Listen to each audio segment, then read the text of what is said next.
Hey guys, in this video I will show you how to fix the "you can't make this change at the moment" Facebook two-factor authentication problem. Alright, let's begin.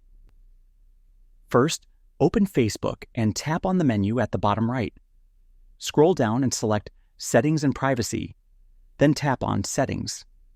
Next, open the Accounts Center. From there, tap on Password and Security. Now choose Two-factor authentication. Select your Facebook account and enter the verification code sent to your email. Once that's done, choose Text Message as your authentication method. Tap Next, then enter your phone number. After entering the number, tap Next again.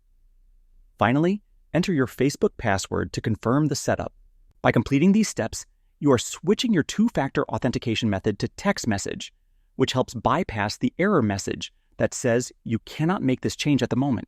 So that's basically how you can fix the Facebook two-factor authentication problem. And that's it for this video.